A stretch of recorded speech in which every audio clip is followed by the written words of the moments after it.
नैमिषारण्य की पावन भूमि, जहां 88,000 संत जन विराजते हैं।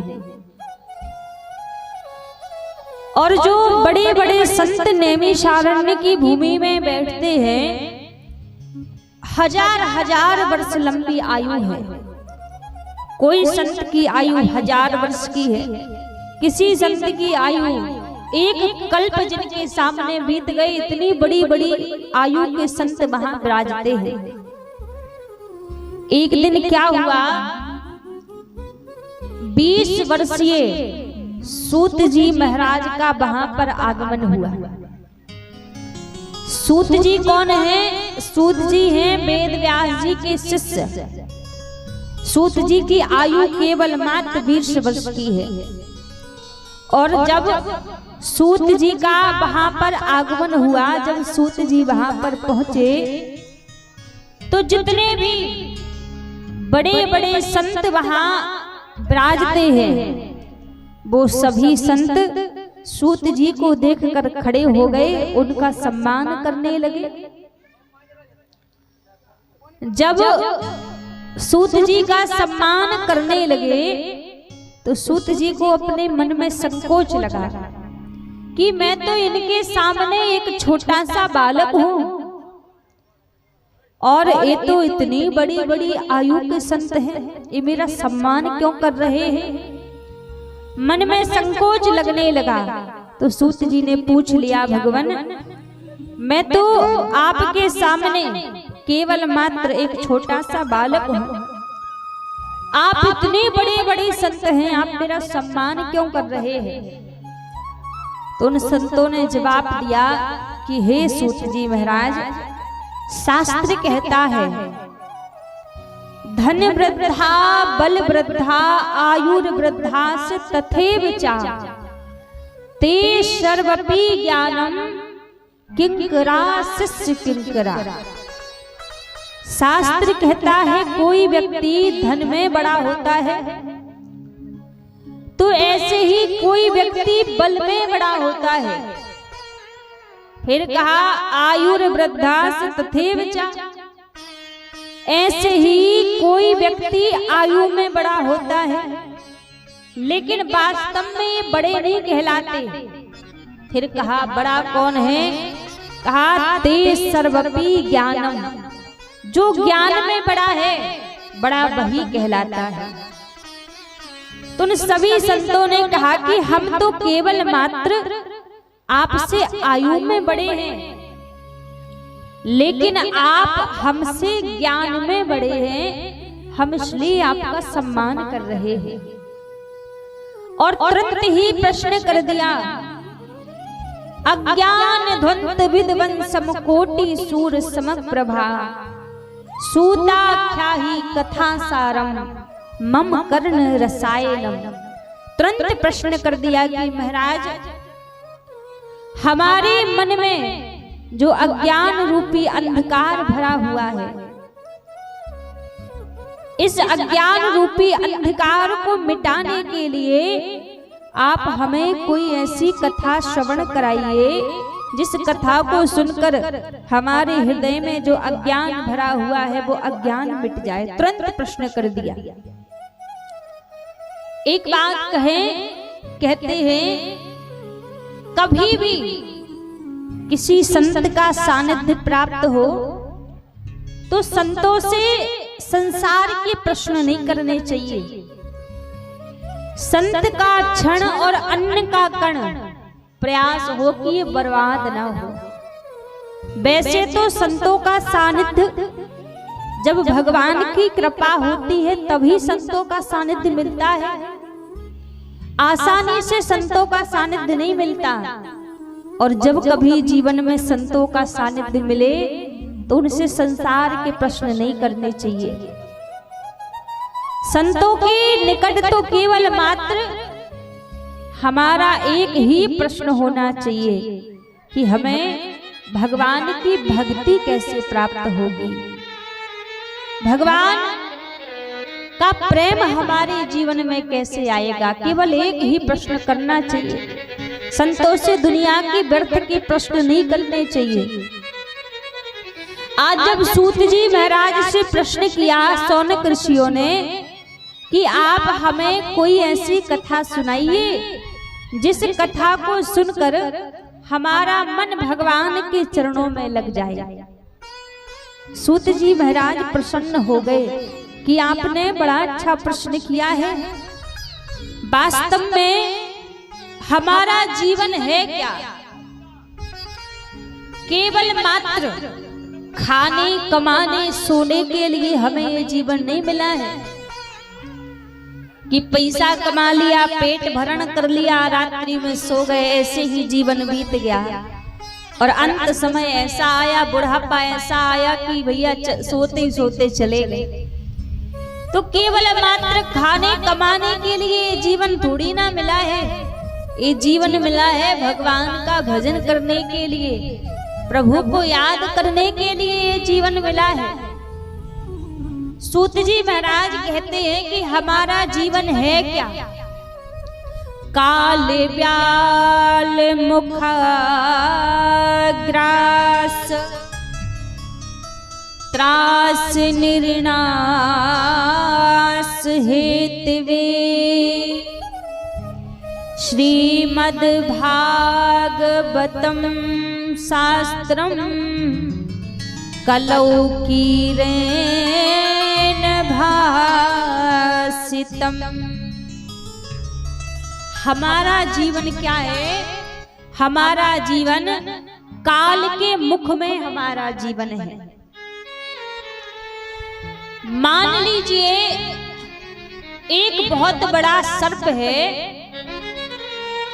और उस सर्प के मुख में हम आप सभी बैठे हुए हैं। तो सर्प के मुख में हम जीवित कब तक हैं? जिंदा कब तक हैं? जब तक उस सर्प ने अपने मुख को बंद नहीं किया हम तभी तक जीवित हैं। और जिस समय उस सर्प ने अपने मुख को बंद कर लिया उसी समय हमारे जीवन की अंतिम शाम हो जाएगी। उसी प्रकार सूत जी महाराज कह रहे हैं कि इस कली काल में, इस मृत्यु लोक में जिसका जन्म हुआ है उसकी मृत्यु संभव है, सबको जाना है, लेकिन बस पता नहीं है कि कब किसका बुलावा आ जाए, कब किसको जाना पड़ जाए। तो जब संसार को छोड़कर जाना है तो क्यों ना कर्म ऐसे कर लिए जाएं कि जब इस संसार को हम छोड़कर जाएं तो हमें कभी पछताना ना पड़े, हमें कभी रोना ना पड़े। देखो जाते तो सभी लोग हैं लेकिन जाने जाने में अंतर हो जाता है। जाना सबको है पर जाने जाने में अंतर हो जाता है। एक तो मुस्कुराते हुए जाता है और दूसरा रोते हुए जाता है। हमारे जीवन में केवल मात्र जन्म तो सबका रुदन से ही हुआ है, रोते हुए ही सब पैदा हुए हैं, लेकिन जिसकी मृत्यु हंसते हुए हो जाए, जो हंसते हुए भगवान के धाम को जाए, जीवन उसी का सफल है, उसी का सार्थक है। जब जन्म होता है तो सब रोते हुए ही संसार में आते हैं कि कबीरा जब हम पैदा भए जग हंसा हम रोए, ऐसी करनी कर चलो हम हंसे जग रोए। जब हम इस संसार में आए तो जन्म तो हम सब रोते हुए ही हमने लिया है, लेकिन जब इस संसार से हम जाएं तो हंसते हुए इस संसार से जाएं तो समझना कि हमारा इस संसार में आना सफल हो गया। देखो जाते तो सभी है संसार में, लेकिन जाने जाने में अंतर हो जाता है। जब एक व्यक्ति इस संसार को छोड़कर जाता है तो दुनिया के लोग क्या चर्चा करते हैं, अरे भैया बड़ा अच्छा था, कभी किसी के बारे में बुरा नहीं सोचता था, कभी किसी से बुरा नहीं बोलता, सबका भला चाहता था। भगवान ने बड़ी जल्दी बुला लिया, बड़ा सज्जन व्यक्ति था। जब एक जाता है तो ऐसी चर्चा होती है पीछे से, और जब दूसरा जाता है तो चर्चा ऐसी होती है, अरे बड़ा अच्छा हुआ जो भगवान ने बुला लिया। धरती भैया के ऊपर बोझ बना बैठा था, कभी किसी के बारे में अच्छा नहीं बोलता, कभी किसी से दो मीठे वचन नहीं कहता, परिवार को परेशान कर रखा था। इससे बढ़िया अच्छा हुआ कि भगवान ने बुला लिया। गए तो दोनों ही, लेकिन जाने जाने में अंतर हो गया। एक को छोड़ने वाले लोग वास्तव में हृदय से दुखी हो रहे हैं कि हमें छोड़कर चला गया, और दूसरे को छोड़ने वाले लोग केवल दिखावटी से दुखी हो रहे हैं, मन से तो कह रहे बढ़िया हुआ चला गया। इसलिए कर्म हमारा जीवन में ऐसा हो कि जब संसार को हम छोड़कर जाएं तो हमें त्यागने वाले व्यक्ति रोवे, हमें छोड़ने वाले व्यक्ति पछतावे। लोग कहते हैं भगवान ने बड़े जल्दी बुला लिया, कहते हैं जीवन के किरदार को इस भांति तराशो। जो हमारा जीवन है, जो हमारा चरित्र है, जो हमारा किरदार है, जीवन के किरदार को इस भांति तराशो कि पाने वाला मुस्कुराए और खोने वाला पछताए। ऐसा जीवन हमें हमारा बनाना चाहिए, ऐसा जीवन होना चाहिए। ऐसा जीवन होगा कब? जब हमारे कर्म अच्छे होंगे, हमारा व्यवहार लोगों से अच्छा होगा, तब हमारा जीवन ऐसा बनेगा। आज सूत जी महाराज शौनक ऋषियों को कथा श्रवण करा रहे हैं। सूत जी महाराज ने कहा कि एक बार श्री नारद जी इस पृथ्वी लोक पर बड़े उदास होकर भ्रमण कर रहे थे। जब उदास होकर भ्रमण कर रहे थे तो सामने से उनको सनत कुमार मिले। सनत कुमार कौन है? सनत कुमार हैं ब्रह्मा जी के पुत्र। सनत, सनंदन, सनातन और सनत कुमार, 4 भाई हैं। देखो हमारे सनातन धर्म में कुछ चीजें ऐसी हैं जो सबको पता होनी चाहिए। अच्छा, आप जानते हैं हमारे सनातन धर्म में कितने पुराण हैं? किस किस को पता है? किसी को पता है कितने पुराण हैं? किसी को नहीं पता। देखो हम भी जाने, हमारे बच्चों को भी सिखावे, कुछ चीजें तो पता उनको होनी चाहिए। हमारे सनातन धर्म में 18 पुराण हैं, 18 मुख्य पुराण हैं, 18 ही उप पुराण हैं, 4 वेद हैं, 6 शास्त्र हैं। कितने पुराण हैं? कितने? 18। वेद कितने हैं? 4, और शास्त्र 6 शास्त्र। कुछ चीजें ऐसी हैं जो हमें स्मरण रहनी चाहिए, जिनके बारे में हमें पता होना चाहिए। अब जब माता पिता सिखाते नहीं है, बच्चों को पता नहीं होता है, तो कुछ चीजें तो सिखानी चाहिए। तो सनत कुमार हैं ब्रह्मा जी के 4 पुत्र। तो जब नारद जी उदास होकर जा रहे थे तो सामने से सनत कुमार इनको मिले, और जब सनत कुमार मिले तो पूछने लगे, नारद क्या हुआ, इतने उदास क्यों हो? तुम्हें देखकर तो ऐसा लगता है कि जैसे तुम्हारा कोई धन चोरी चला गया हो, ऐसा मुखमंडल तुम्हारा उदास हो रखा है, क्या बात है? नारद जी ने कहा, महाराज मैं इस पृथ्वी को सर्वश्रेष्ठ मानकर सत्संग की इच्छा से आया था, लेकिन जब मैं इस पृथ्वी पर आया तो मुझे कहीं सत्य नहीं मिला। हर जगह छल कपट ढोंग भरा हुआ है। जब मैं हर जगह से परेशान होकर भगवान के श्रीधाम वृंदावन गया तो मैंने वृंदावन में क्या देखा? एक वृक्ष के किनारे एक युवती बैठी हुई है, और उसके बगल में वृद्धावस्था में 2 पुरुष लेटे हुए हैं। उस युवती ने मुझे रोका, भो भो साधो क्षणम तिष्ठम। जब मैं रुका तो मैंने पूछा, देवी आप कौन हैं? और ये जो वृद्धावस्था में 2 पुरुष लेटे हुए हैं, ये कौन है? तो मुझे जवाब मिला कि मेरा नाम भगती महारानी है, और ये जो वृद्धावस्था में 2 पुरुष लेटे हुए हैं, ये मेरे पुत्र ज्ञान और वैराग्य हैं। नारद जी बोले मेरी समझ में नहीं आया कि माता तो जवान है, युवती है और पुत्र वृद्ध हो चुके हैं। मैंने पूछा कि देवी मेरी कुछ समझ नहीं आया। तब भगवती महारानी ने कहा कि मैं जगह जगह गई, कहीं तो हम तीनों वृद्ध हो जाते, कहीं मेरे पुत्र युवा हो जाते, मैं वृद्ध हो जाती। जब मैं हर जगह से परेशान होकर भगवान के श्रीधाम वृंदावन में आई तो वृंदावन में आकर मैं तो युवा हो गई, मेरे पुत्र वृद्ध हो गए। क्योंकि वृंदावन में ज्ञान नहीं है, वृंदावन में वैराग्य नहीं है। वृंदावन में तो बड़े बड़े संत स्वयं को भगवान की गोपी मानते हैं।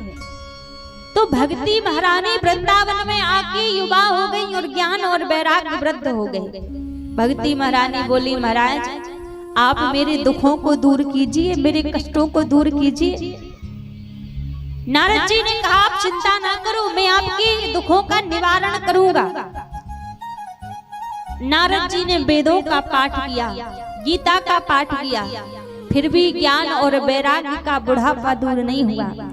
उसी समय आकाशवाणी हुई, अरे नारद तुम यदि ज्ञान और वैराग्य का बुढ़ापा दूर करना चाहते हो तो सत्कर्म करो।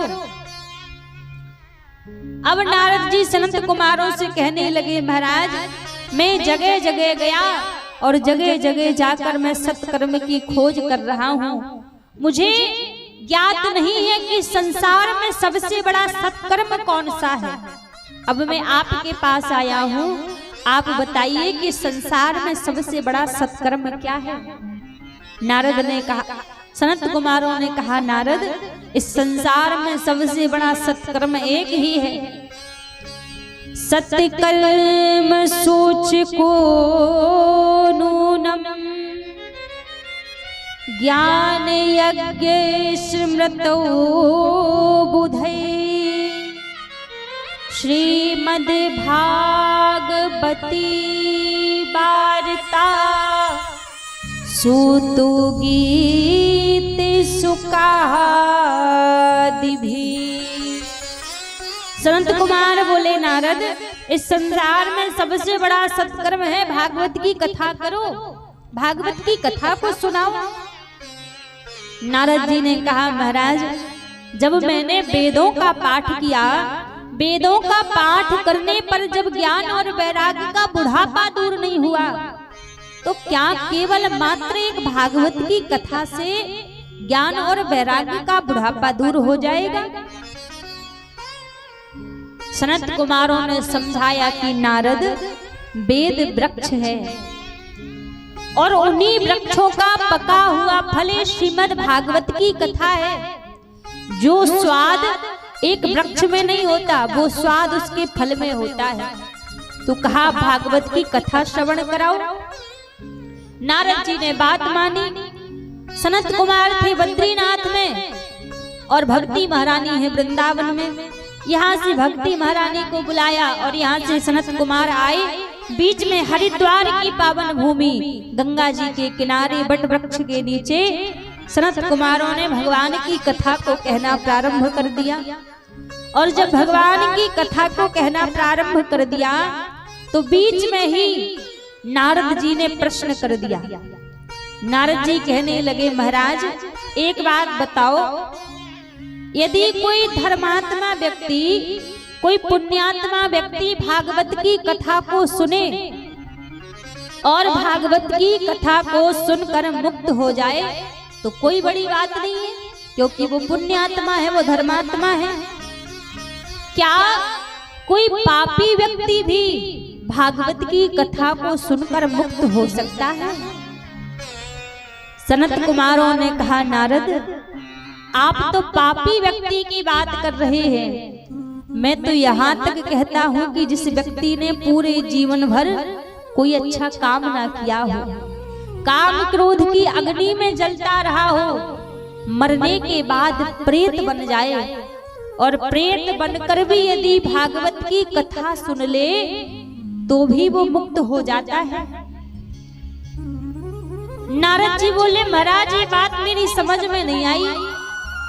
कोई जिंदा व्यक्ति भागवत की कथा सुने तब तो बात मानी जाए। कोई भूत प्रेत कैसे भागवत की कथा सुन सकता है? ये तो आप विस्तार से सुनाइए। तब सनत कुमार बोले, नारद, एक आत्मदेव नाम के ब्राह्मण थे, और जो आत्मदेव जी थे, इनकी पत्नी का नाम धुंधली देवी, यथा नाम तथा गुण।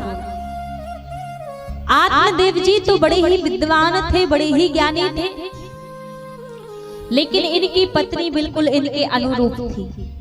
कभी भगवान का भजन नहीं करती, कभी पूजा पाठ नहीं करती, हमेशा दिखावा करती रहती, इधर उधर लड़ाई करती रहती, लोगों की बुराइयां करती रहती। तो इनकी विपरीत थी इनकी पत्नी बिल्कुल। इनके घर में कोई संतान नहीं थी। एक दिन क्या हुआ, एक संत आत्मदेव जी के घर में भिक्षा मांगने के लिए आया, और जब संत आत्मदेव जी के घर में भिक्षा मांगने के लिए आए, आवाज लगाई, भिक्षाम देहि। आत्मदेव जी अपने घर से बाहर आए भिक्षा लेकर। इतने में उन संत ने क्या देखा कि आत्मदेव जी के घर के आंगन में जो तुलसी का पौधा लगा हुआ था, तो वो तुलसी का पौधा सूखा हुआ है। संत कहने लगे, महाराज, आप क्या अपने घर के आंगन की तुलसी को जल नहीं देते? आपके घर के आंगन की तुलसी सूखी हुई है। नारद जी, आत्मदेव जी ने कहा कि रोज जल देते हैं, लेकिन फिर भी कभी ये तुलसी हरी भरी नहीं होती। संत के मुख से निकला कि मुझे लगता है आपके घर में कोई संतान नहीं है, इसलिए तुलसी महारानी आपके हाथ का जल स्वीकार नहीं करती। वैसे ही संत ने कह दिया। बोले, महाराज क्षमा करना, मैं आपके हाथ से ये भिक्षा स्वीकार नहीं कर सकता। इतना कहकर संत वहां से चले गए। महाराज, तुलसी की बड़ी महिमा है। एक आंगन का वर्णन भागवत जी में है। यहाँ पर संत चलकर आए हुए थे आत्मदेव जी के यहाँ पर, लेकिन घर में सूखी तुलसी को देखा तो खाली हाथ लौटकर चले गए। और एक आंगन का वर्णन रामचरितमानस में है। जब श्री हनुमान जी महाराज लंकापुरी में माता जानकी की खोज करने के लिए गए, तो विचार करके गए थे कि ये तो दैत्यों की नगरी है, तो राक्षसों की नगरी है, ज्यादा मैं रुकूंगा नहीं, अति शीघ्र ही माँ की खोज करके मैं लौट कर आ जाऊंगा। विचार करके गए थे। रात्रि के समय में हनुमान जी महाराज पूरी लंकापुरी में भ्रमण कर रहे थे। जब हनुमान जी महाराज पूरी लंकापुरी में भ्रमण कर रहे थे, तो एक घर हनुमान जी को ऐसा दिखाई दिया। उस घर को देखकर, उस भवन को देखकर हनुमान जी चकित रह गए, और उस भवन को देखकर हनुमान जी महाराज कहने लगे, महाराज, कि ये तो दैत्यों की नगरी है, ये तो राक्षसों की नगरी है, लेकिन पूरी लंकापुरी को हनुमान जी ने नहीं कहा कि लंकापुरी कितनी सुंदर है, लेकिन एक घर को देखकर, एक भवन को देखकर हनुमान जी महाराज कहने लगे, भवन एक सुंदर पुनि देखा। एक भवन सुंदर दिखाई दिया हनुमान जी को। अच्छा, उस भवन में ऐसा क्या था कि जो सुंदर लगा? वैसे पूरी लंकापुरी सोने की बनी है। लंकापुरी में नौकर चाकर के घर भी सोने के बने हुए हैं, लेकिन उन सभी को देखकर हनुमान जी ने नहीं कहा कि लंकापुरी बड़ी सुंदर है। एक घर को देखकर हनुमान जी कहने लगे, ये घर तो मंदिर के समान है, ये घर तो बड़ा सुंदर है। क्यों? क्योंकि उस घर के आंगन में तुलसी लगी हुई थी। तुलसी को देखकर हनुमान जी कहने लगे, ये घर, ये आंगन बड़ा सुंदर है। पर विचार करने लगे, दैत्यों की नगरी है, ये राक्षसों की नगरी है, और इन दैत्यों की नगरी में कहाँ कोई सज्जन निवास करता होगा, कहाँ कोई भक्त निवास करता होगा। जब विचार करने लगे तो इतने में वो घर किसका था? वो घर था श्री विभीषण जी महाराज का। इतने में राम राम कहते हुए विभीषण जी महाराज जाग उठे। तब हनुमान जी को लगा कि वास्तव में किसी भक्त का घर है, किसी संत का घर है। तो हनुमान जी उस आंगन में जाके खड़े हो गए, रुक गए तुलसी मैया को देखकर। तो तुलसी की महिमा बड़ी है। जिस घर के आंगन में तुलसी निवास करती है, तुलसी लगी रहती है, वो घर मंदिर के समान होता है। और जिस घर में तुलसी नहीं रहती वो घर नरक के बराबर होता है। अच्छा, आप में से किस किस के घर में तुलसी लगी है? हाथ ऊपर करके दिखाइए। अच्छा, सभी के घर में लगी है। और तुलसी मैया को नित्य प्रति जल कौन कौन देता है? अच्छा, जल तो आधे लोग देते हैं। यदि घर में तुलसी लगी है, कोई ज्यादा पूजा पाठ आप ना कर सको तो नित्य प्रति 1 लोटा जल तो तुलसी मैया को अवश्य दिया करो। क्योंकि जब व्यक्ति तुलसी मैया को जल देना प्रारंभ करता है, उधर बैठे बैठे यमराज उसी समय से उस व्यक्ति के कर्मों की डायरी को धीरे धीरे फाड़ना चालू कर देते हैं। क्योंकि यमराज सोचते हैं कि तुलसी मैया है ठाकुर जी की प्रियतमा। कदचित तुलसी कल्याणी गोविंद हा चरण प्रिय, भगवान की प्रियतमा है तुलसी मैया। तो यमराज को लगता है कि अब तो ये तुलसी की सेवा करना इसने चालू कर दिया है, तो अब तो यमलोक आएगा नहीं, अब तो नरक में आएगा नहीं, तो इसकी कर्मों की डायरी को रखकर क्या करूंगा। तो धीरे धीरे यमराज उस कर्मों की डायरी को फाड़ना प्रारंभ कर देते हैं। इसलिए नित्य प्रति तुलसी मैया को जल अवश्य देना चाहिए। और एक बात और कहते हैं, जिसके घर के आंगन में तुलसी होती है उसके घर के आंगन में कभी यम नहीं आता लेने के लिए, यम के दूत नहीं आते। मृत्यु का समय भी होता है तो भगवान के पार्षद ही वहां लेने के लिए आते हैं, यमराज लेने को नहीं आता। तो तुलसी की महिमा बड़ी दिव्य है, बड़ी अपार है तुलसी की महिमा। यहाँ आत्मदेव जी के घर के आंगन में तुलसी सूखी थी तो संत खाली हाथ लौट कर चले गए, भिक्षा भी नहीं ली। अब आत्मदेव जी सोचने लगे कि ऐसा जीवन किस काम का, संत सेवा भी नहीं कर सकता, भगवान की सेवा भी नहीं कर सकता। दुखी हुए और दुखी होकर वहां से उठकर जाकर जंगल की ओर चले गए और जंगल में जाकर बैठकर रोने लगे। जब जंगल में रोने लगे तो वहीं से एक संत जा रहे थे। जब वहीं से एक संत जा रहे थे तो संत को लगा कि दिखने में तो बड़े विद्वान नजर आ रहे हैं और जंगल में बैठकर, वन में बैठकर रुदन कर रहे हैं, तो शायद भगवान के लिए रो रहे होंगे। तो जाकर पूछने लगे, कथम रोदसी विप्रम, हे विप्र देवता आप क्यों रो रहे हैं?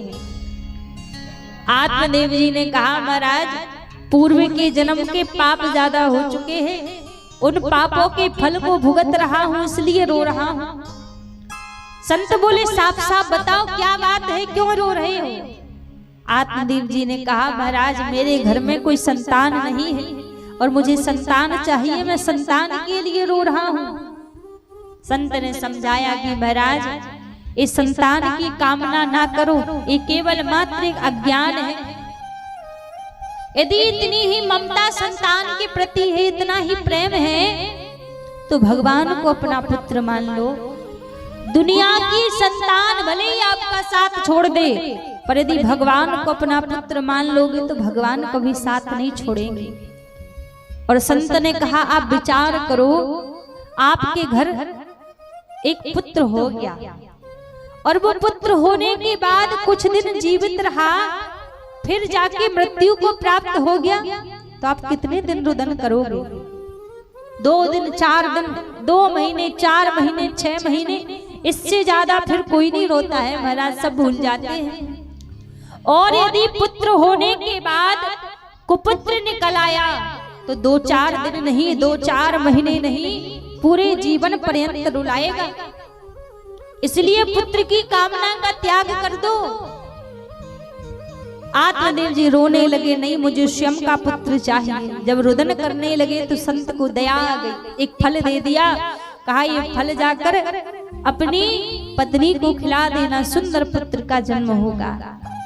उस फल को लेकर आत्मदेव जी अपने घर आए और घर आकर वो फल धुंधली को दिया, कहा देवी इस फल को खा लो, इसको खाने से पुत्र की प्राप्ति होगी, पुत्र का जन्म होगा। धुंधली ने जैसे ही सुना तो विचार करने लगी कि क्या कोई फल खाने से भी पुत्र होता है। इतने में धुंधली की बहन इसके पास में आई और अपनी बहन से सारी बात धुंधली ने कह दी। इसकी बहन तो यही चाहती थी कि इसके घर कोई पुत्र हो ना।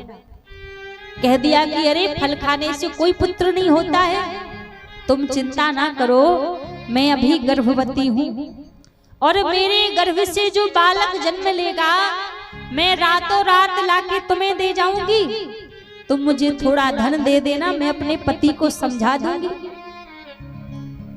ऐसे ही किया धुंधली ने, फल नहीं खाया।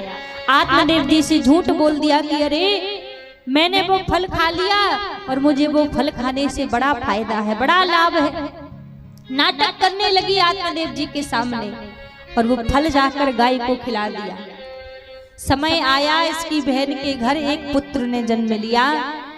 जब पुत्र ने जन्म लिया तो रातों रात वो धुंधली को दे गई। पूरे घर में डिंडोरा पीट दिया कि पुत्र का जन्म हुआ है, पुत्र का जन्म हुआ है। आत्मदेव जी तो बड़े प्रसन्न कि भगवान की कृपा हो गई, आज मेरे घर में पुत्र का जन्म हुआ है।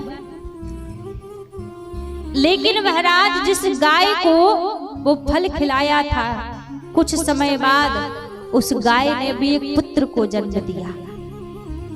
उस बालक के केवल कान गाय के समान थे और पूरी देह मानव की।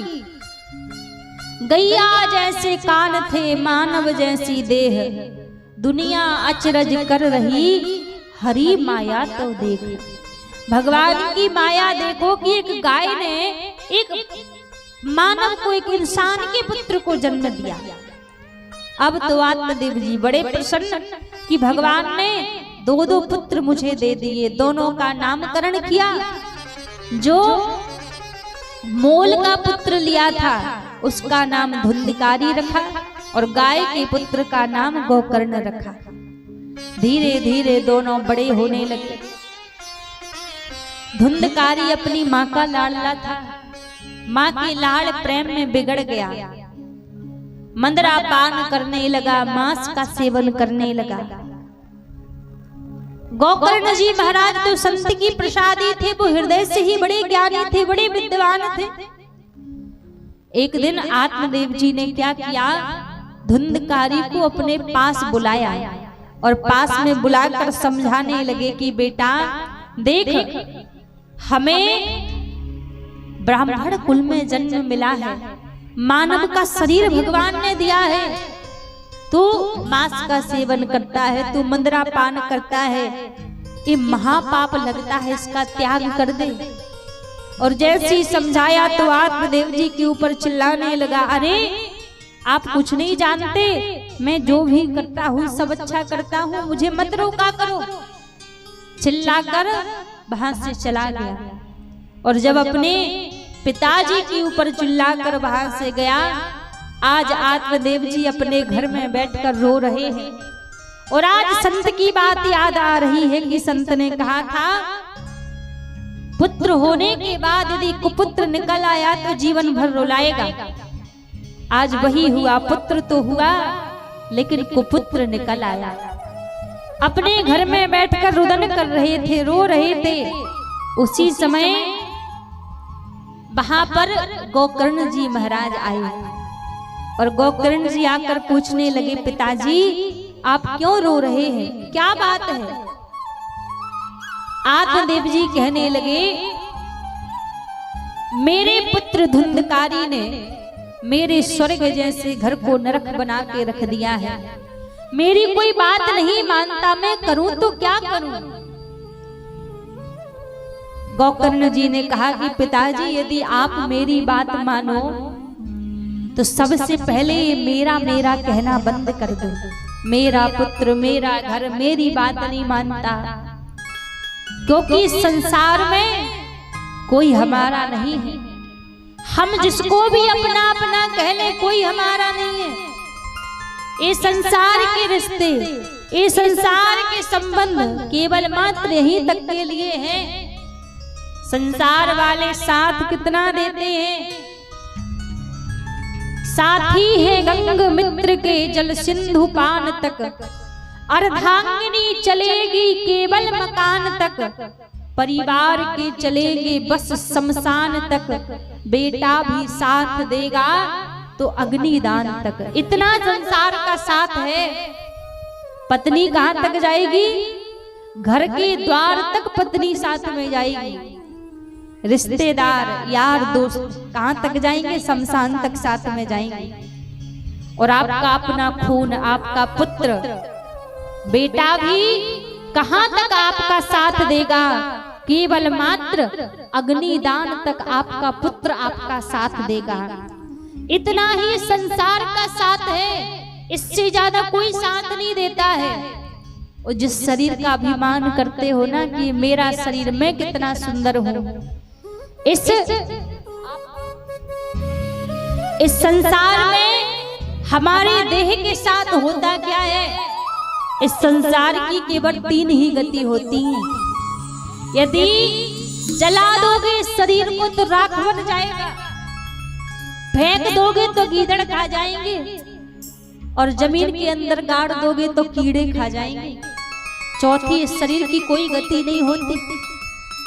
इस शरीर भी हमारा नहीं है। हम भले किसी को भी कह लें संसार में कि दुनिया वाले हमारे हैं, ये घर परिवार वाले हमारे हैं, यहाँ कोई किसी का नहीं है। ये जितने भी संसार के संबंध हैं, जितने भी संसार के रिश्ते हैं, ये सब यही तक के लिए है। एक दिन सारे रिश्ते, सारे संबंध छूट जाने हैं।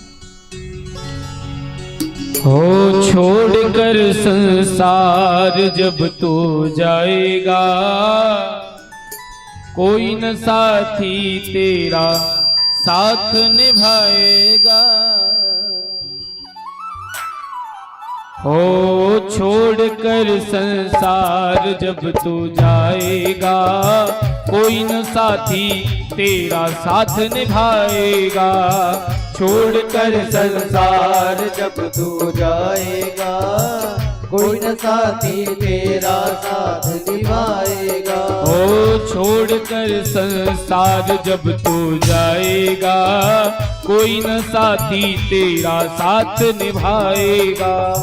छोड़कर संसार जब तू जाएगा, कोई न साथी तेरा साथ निभाएगा। हो कोई न साथी तेरा साथ निभाएगा, कोई न साथी तेरा साथ निभाएगा। हो कोई न साथी तेरा साथ निभाएगा, कोई न साथी तेरा साथ निभाएगा। ओ छोड़कर संसार जब तू जाएगा, कोई न साथी तेरा साथ निभाएगा। छोड़कर संसार जब तू जाएगा, कोई न साथी तेरा साथ निभाएगा।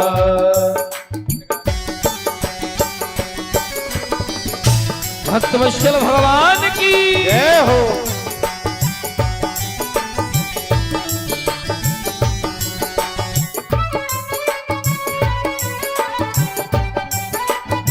हरि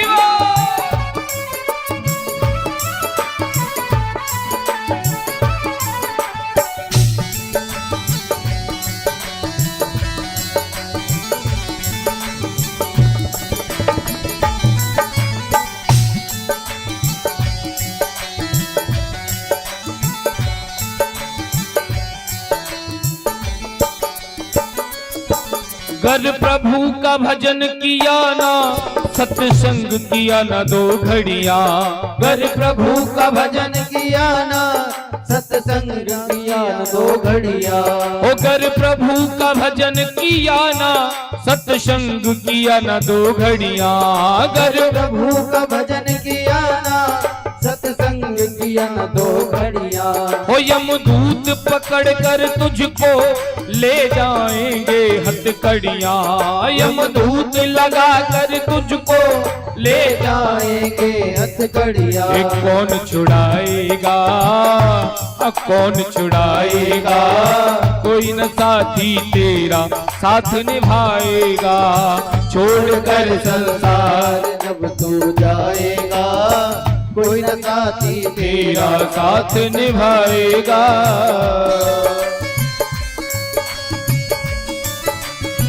बांके बिहारी लाल की जय हो।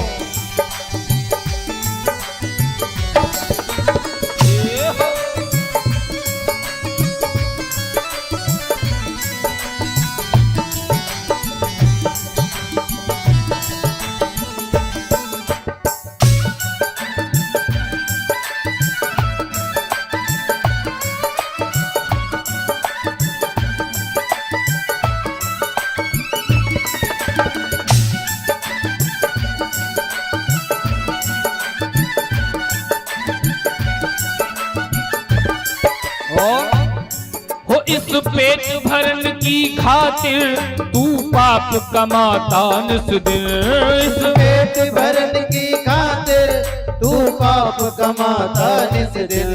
हो इस पेट भरन की खातिर तू पाप कमाता निस दिन, इस पेट भरन के खातिर तू पाप कमाता निस दिन। शमशान में लकड़ी रख कर तेरे आग लगेगी एक दिन, शमशान में लकड़ी रख कर तेरे आग लगेगी एक दिन। आग हो जाएगा कोई न साथी तेरा साथ निभाएगा।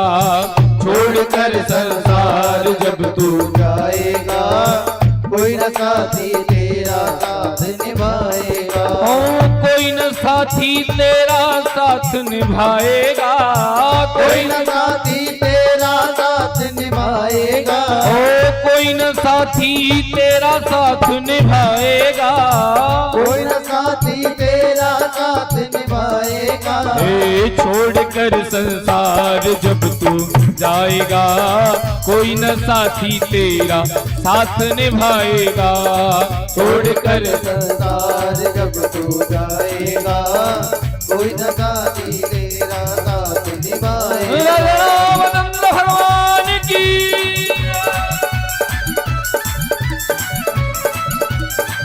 हरि बोल।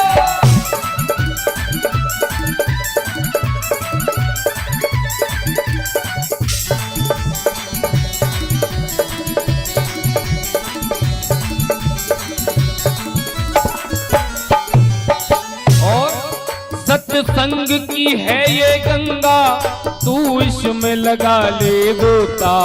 सत्संग की है ये गंगा, तू इसमें लगा ले गोता। ये सत्संग की है ये गंगा, तू इसमें लगा ले गोता। सत्संग की है ये गंगा, तू इसमें लगा ले गोता।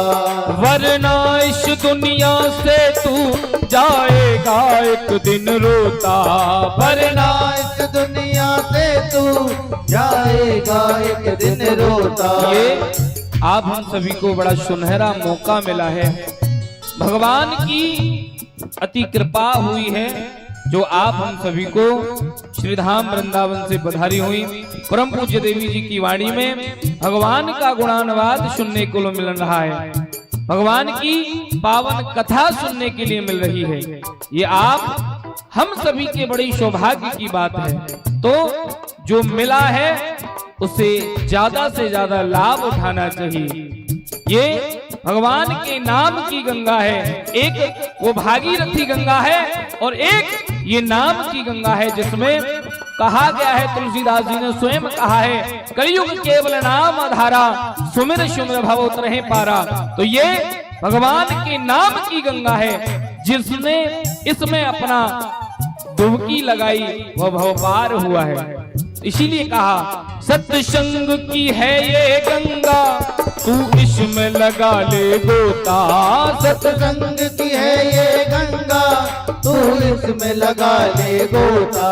वरना इस दुनिया से तू जाएगा एक दिन रोता, वरना इस दुनिया से तू जाएगा एक दिन रोता। ये फिर पछताएगा, वो फिर पछताएगा, कोई न साथी तेरा साथ निभाएगा। छोड़कर संसार जब तू जाएगा, कोई न साथी तेरा साथ निभाएगा। ओ छोड़कर संसार जब तू जाएगा, कोई न साथी तेरा साथ निभाएगा। छोड़कर संसार जब तू जाएगा, कोई न साथी तेरा साथ निभाएगा। भक्तवत्सल भगवान की जय हो।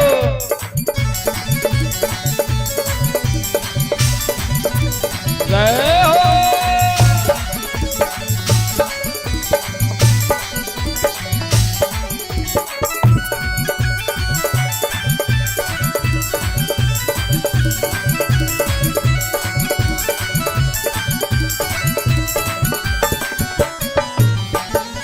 और अंत में बड़ा सुंदर कहा है,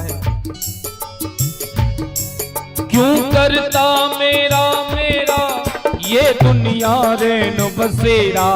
क्यों करता मेरा मेरा ये दुनिया रैन बसेरा। वो क्यों करता मेरा मेरा ये दुनिया रैन बसेरा। क्यों करता मेरा मेरा ये दुनिया रैन बसेरा। यहाँ कोई न रहने पाता ये चंद दिनों का डेरा।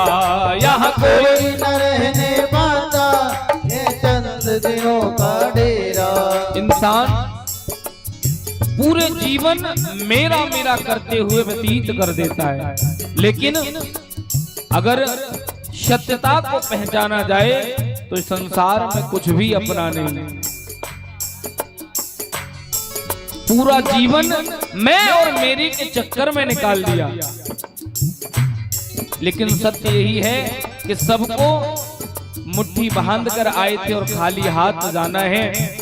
बड़ा सुंदर भाव है, जिस समय सिकंदर की मृत्यु होने वाली थी, जिसने पूरे भारतवर्ष पर राज किया, उस सिकंदर की जब मृत्यु होने वाली थी तो उसका ये कहना था कि जब मेरी अर्थी निकाली जाए तो मेरे दोनों हाथ बाहर रख दिए जाएं, जिससे हर व्यक्ति को पता चले कि जब मृत्यु आती है, जब जिस व्यक्ति को जाना होता है, तो चाहे कितना भी खजाना जमा कर रखा हो, चाहे कितनी भी माया जमा कर रखी हो, चाहे पूरा संसार जीत रखा हो, लेकिन जाना खाली हाथ ही है।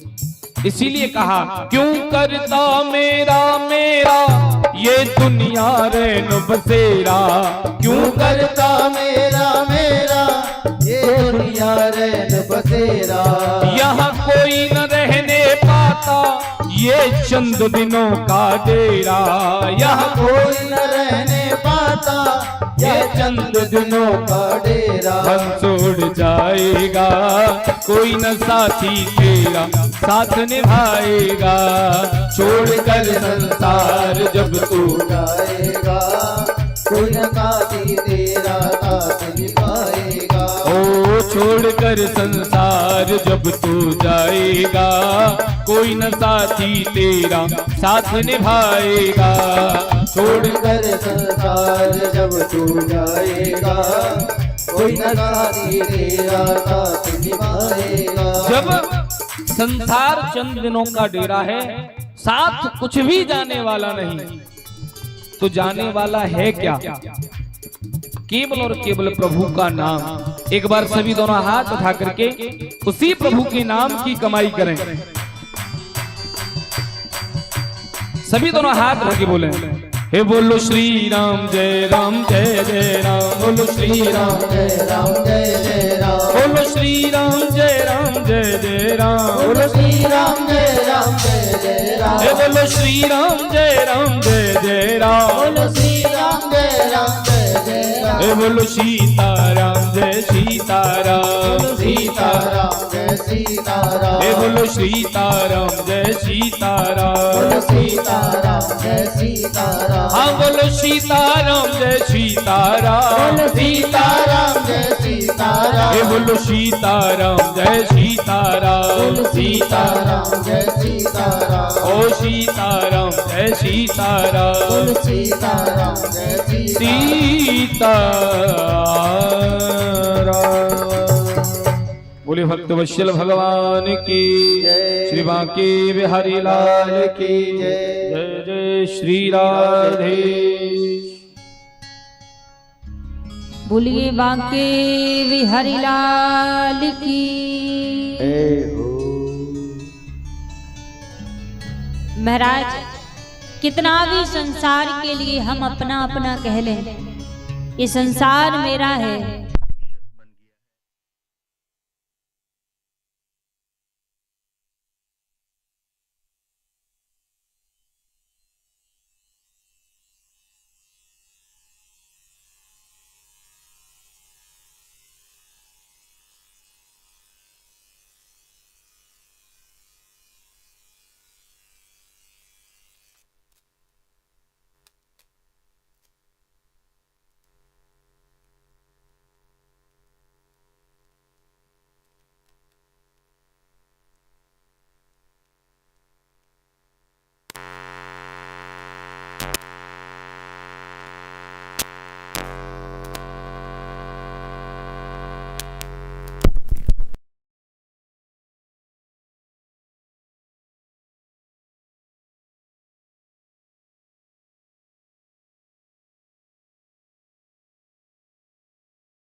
मैं आप सबके लिए मेरा मेरा कर दूं, लेकिन वास्तव में यहाँ पर कुछ भी हमारा नहीं है।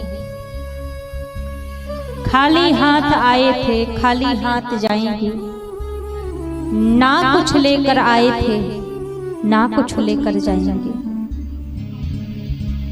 यहाँ से केवल मात्र व्यक्ति कुछ अपने साथ में लेकर जाता है तो केवल मात्र अपने कर्मों को साथ में लेकर जाता है।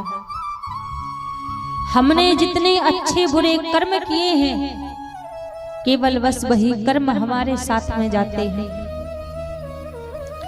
गोकर्ण जी ने समझाया आत्मदेव जी को, और जब आत्मदेव जी को समझाया तो आत्मदेव जी अपना घर छोड़कर वन में जाकर भगवान का भजन करने लगे। गोकर्ण जी तीर्थ यात्रा पर चले गए। यहाँ पर घर में केवल मात्र धुंधकारी और धुंधली थे। एक दिन धुंधकारी अपनी माँ से आकर कहने लगा, माँ मुझे धन लाकर दे, कहाँ छिपा रखा है। यदि लाकर नहीं देगी तो मैं तुझे भी मार दूंगा। धुंधली विचार करने लगी कि अपने पुत्र के हाथों से मरने से तो अच्छा है कि मैं स्वयं अपने प्राण त्याग दूं। रात्रि में जाके कुएं में कूदकर धुंधली ने आत्महत्या कर ली। और जब कुएं में कूदकर आत्महत्या कर ली, अब घर में केवल धुंधकारी अकेला बचा। तो 5-5 गणिकाओं को धुंधकारी ने अपने घर में रख लिया। चोरी करने लगा, डांके डालने लगा। एक दिन राजा के घर से चोरी करके आया। अब 5 गणिकाओं ने सोचा कि धन तो आ गया है, यदि राजा को पता लगा तो राजा इसको भी पकड़ लेंगे और इसके साथ साथ हमें भी पकड़ लेंगे। तो पांचों गणिकाओं ने रात्रि में मिलकर धुंधकारी को मार दिया और धुंधकारी को मार के सारा धन लेकर भाग गई। अब जीवन भर धुंधकारी ने कोई अच्छा काम नहीं किया था, हमेशा काम क्रोध की अग्नि में जलता रहा। मरने के बाद प्रेत बन गया, प्रेत बनकर भटकने लगा। जब गोकर्ण जी महाराज तीर्थ यात्रा से लौटकर आए और आत्मदेव जी के घर में आकर रात्रि के समय में बैठकर भगवान का भजन कर रहे थे, ध्यान कर रहे थे। तो जब भगवान का भजन कर रहे थे तो बार बार भयंकर आवाजें आने लगे, भेड़ बकरी सामने आ जाए। अपने कमंडल में से जल लिया गोकर्ण जी ने और जैसे वो जल सन्मुख फेंका तो वो प्रेत परछाई स्वरूप में आ गया। गोकर्ण जी ने कहा, भैया आप कौन हैं और मुझे क्यों डरा रहे हैं? परछाई में से आवाज आई, अहम भ्राता तुदीस्मी धुंध का रीति नामता, मैं आपका ही बड़ा भाई धुंधकारी हूँ। गोकर्ण जी ने कहा कि मैंने तो आपके नाम का पिंडदान किया था, श्राद्ध किया था, फिर भी तुम प्रेत कैसे बन गए? धुंधकारी ने कहा कि मैं महाप्रेत बन चुका हूँ, केवल मात्र पिंडदान और श्राद्ध करने से मेरी मुक्ति नहीं होगी, मेरी मुक्ति का कोई साधन खोजो। गोकर्ण जी ने कहा कि अभी आप जाइए, मैं भोर की बेला होते ही आपकी मुक्ति का साधन खोजूंगा।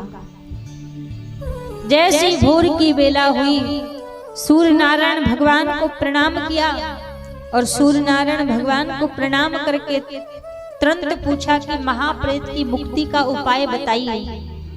सूर्य नारायण भगवान ने कहा कि महाप्रेत की मुक्ति का तो केवल मात्र एक ही उपाय है, अब भागवत की कथा सुनाइए। तब अपने गांव वालों से कहकर गोकर्ण जी ने सुंदर भागवत का आयोजन रखा और जब भागवत का आयोजन रखा तो धुंधकारी को बुलाया। जब धुंधकारी को बुलाया तो महाराज कहते हैं भूत तो हवा होता है महाराज, कोई उसका स्वरूप थोड़ी ना होता है। जब धुंधकारी आया तो आकर चारों तरफ देखने लगा कि मैं बैठूं कहां। जब चारों तरफ कोई स्थान दिखाई नहीं दिया तो मंच की दाहिनी ओर एक सतग्रंथी बांस लगा था, उस बांस के अंदर आके धुंधकारी बैठ गया। जब उस बांस के अंदर आकर बैठ गया तो जब एक दिन की कथा पूरी हुई, बांस की एक ग्रंथि फट गई। 2 दिन की कथा पूरी हुई, बांस की 2 ग्रंथियां फट गई। जब 7वें दिन की कथा पूरी हुई, बांस की 7 ग्रंथियां फट गई और धुंधकारी एक देव स्वरूप में प्रकट हो गया।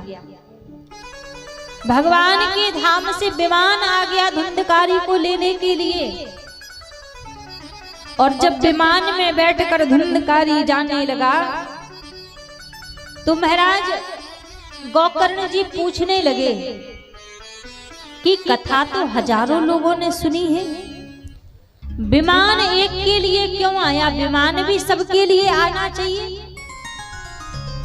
तब पार्षदों ने कहा कि कथा भले ही हजारों लोगों ने सुनी है, लेकिन मन से कथा तो केवल मात्र धुंधकारी ने श्रवण की है। कहा श्रोता 3 प्रकार के होते हैं, नाम नहीं लिया, गुण बताए। एक होते हैं श्रोता, दूसरे होते हैं सोता और तीसरे होते हैं सरौता। इनमें से विमान केवल एक के लिए ही आता है, सबके लिए विमान नहीं आता। इनमें जो दूसरे नंबर के होते हैं सोता, सोता के अंदर गुण कैसे होते हैं? जिनको अपने घरों में 4-4 नींद की गोलियां खाने से नींद ना आती हो, और ऐसे लोग यदि भगवान की कथा में आ जाएं तो कथा में बैठते ही 2-3-4 घंटे की नींद पूरी कर लेते हैं।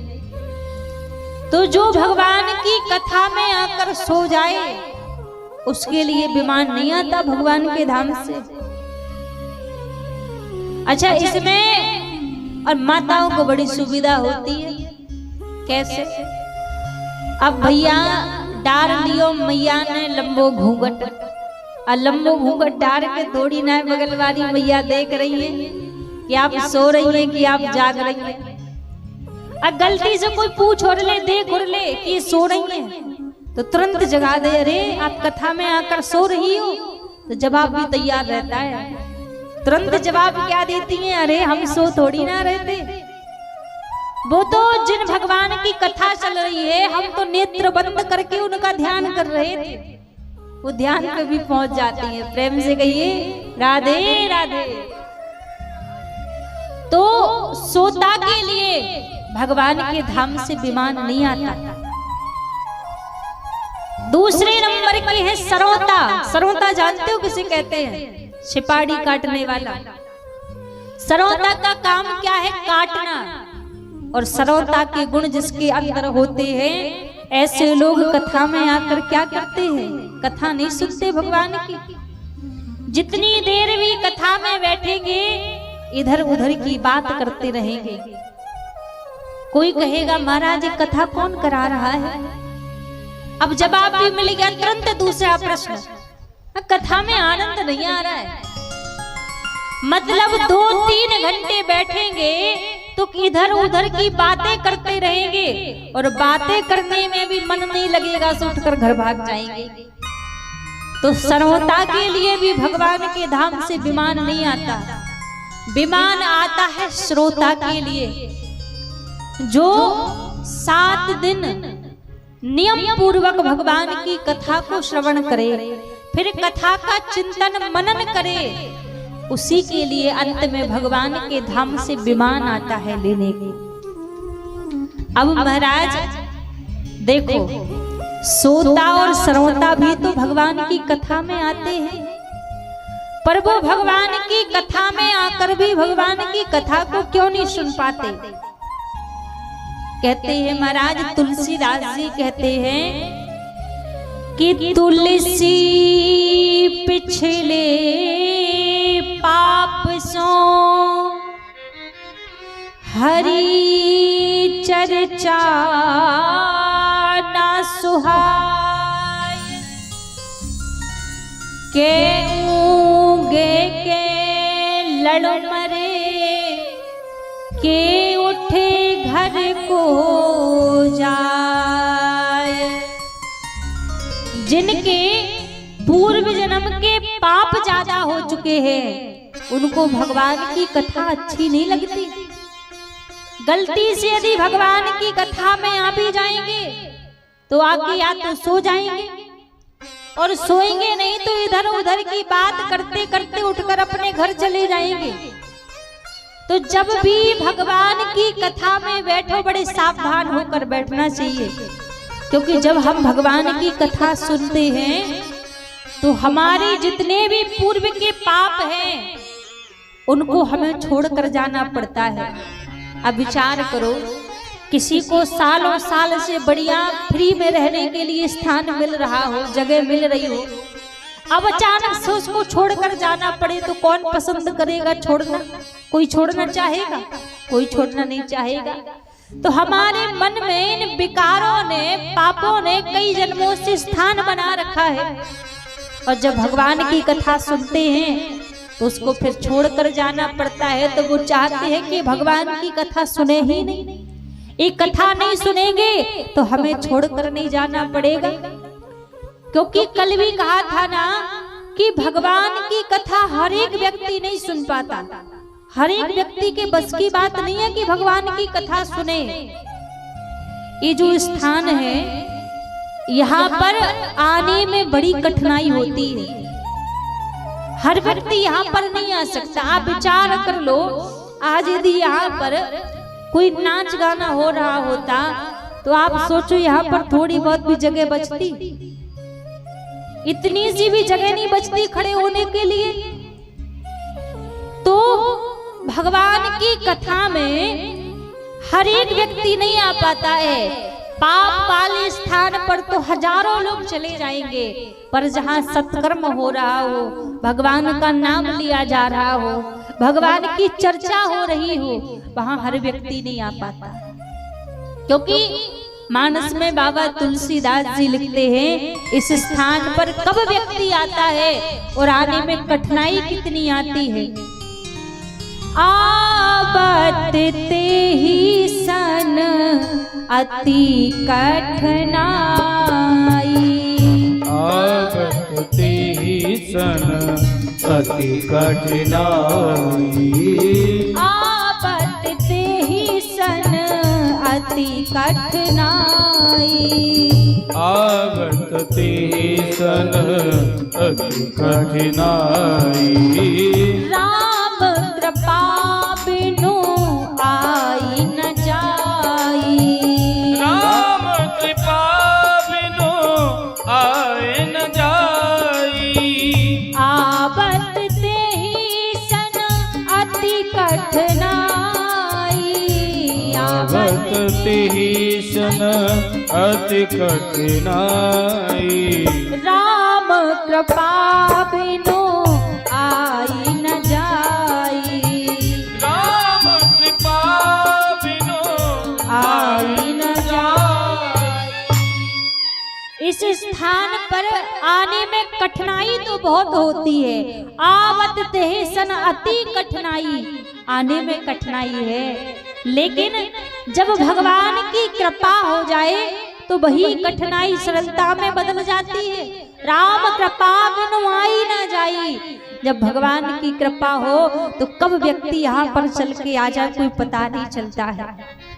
तो भगवान की कृपा से ही यहाँ पर आ पाते हैं। बिना भगवान की कृपा के ना ही कोई यहाँ आ सकता है और ना ही कोई यहाँ पर भगवान की कथा सुन सकता है। अब कई लोग विचार कर रहे होंगे, हमें तो पता ही नहीं था कि यहाँ पर भगवान की कथा हो रही है, वरना हम भी भगवान की कथा में आते। अच्छा, कई लोगों के मन में ऐसा भी विचार होगा कि महाराज हमसे तो पूछा ही नहीं है कि भगवान की कथा में आप आना, हमें तो बताया ही नहीं है कि आप भगवान की कथा में आना, तो हम क्यों जाएं। कई लोग भी विचार करके बैठे होंगे कि हमें तो पूछा ही नहीं, हमें तो बताया ही नहीं। अच्छा, एक बात सच सच बताना। आप देखो, भागवत जी की ठाकुर जी के सामने बैठे हो, झूठ नहीं बोलना, और माँ दुर्गा के प्रांगण में बैठे हो, सच सच बताना। बिल्कुल आप अपने जीवन में जब कोई गलत काम करने के लिए जाते हो तो कितने लोगों से पूछ कर जाते हो, कितने लोगों को बता कर जाते हो। सच बताना। इतनी माताएं, इतने हमारे बुजुर्ग दादाजी भैया जी लोग सब बैठे हैं। जब कोई गलत काम करने के लिए जाते हो तो कितने लोगों से पूछते हो, कितने लोगों को बताते हो। कानों कानों घर के लोगों को भी खबर नहीं हो पाती, कान करके आ जाते हैं, और जब हो जाए तब पता चलता कि ऐसा हो गया। जब आप कोई गलत काम करने के लिए किसी को बताते नहीं हो, किसी से पूछते नहीं हो, किसी से सलाह नहीं लेते, तो ये तो धर्म का कार्य है, भगवान का कार्य है। तो भगवान के काम में क्यों फिर ये सोच कर बैठे हो कि हमें तो पूछा ही नहीं, हमें पूछते तो हम कथा सुनने के लिए जाते, या हमें बताते तो हम भगवान की कथा सुनने के लिए जाते। भगवान की कथा तो कहीं पर भी हो गए, कोई बुलाए हमें या ना बुलाए, कोई पूछे या ना पूछे, भले ही हमारे शत्रु के घर ही क्यों ना भगवान की चर्चा हो रही हो, तो भगवान की चर्चा में तो बिना बुलाए तुरंत चले जाना चाहिए। और जितना हो सके बढ़ चढ़ के भगवान की कथा में भाग लेना चाहिए, धर्म के कार्य में भाग लेना चाहिए। जब हम गलत कर्म करने के लिए किसी को नहीं बताते, किसी से नहीं पूछते, तो आप धर्म के कार्य में क्यों इंतजार करते हो कि जब वो हमें बुलाएंगे, जब हमसे लोग पूछेंगे तब हम वहां पर जाएंगे। धर्म के कार्य में तो हमें बढ़ चढ़ के बिना पूछे बिना बोले आगे चल के आना चाहिए। ये तो भगवान का कार्य है, तो प्रभु का कार्य है, तो यहाँ तो वैसे ही हमें आ जाना चाहिए। एक बार जो व्यक्ति इस स्थान पर आ गया, भगवान की कथा में आ गया। एक हमारे ब्रज में कहते हैं, ये जो कारो कन्हैया है, ये जो काली कमली वाला मुरली मनोहर है, वैसे तो किसी को पकड़ता नहीं है, और एक बार जब यदि किसी को पकड़ ले तो जीवन पर्यंत फिर छोड़ता नहीं है। तुलसी कारी कावर पर चढ़े ना दूजो रंग, एक बार इस कारे कन्हैया का रंग जिसके ऊपर चढ़ जाए, जन्म बीत जाते हैं। संसार की तो छोड़ो, एक जन्म की बात तो छोड़ो, कोटि जन्म बीत जाते हैं, पर इस कन्हैया का रंग फिर उतरने वाला नहीं है, फिर वो रंग उतरता नहीं है।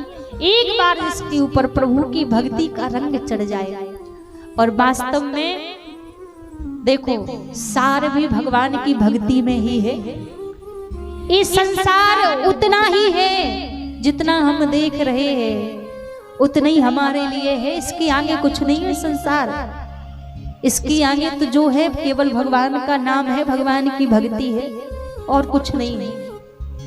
तो भगवान की कथा में बड़े सावधान होकर बैठो कि कहीं हमें निंद्रा देवी तो परेशान नहीं कर रही हैं, कहीं इधर उधर की हम वार्तालाप तो नहीं कर रहे हैं। कथा में कोई सोता हुआ भी दिखे तो तुरंत उसको जगा दो।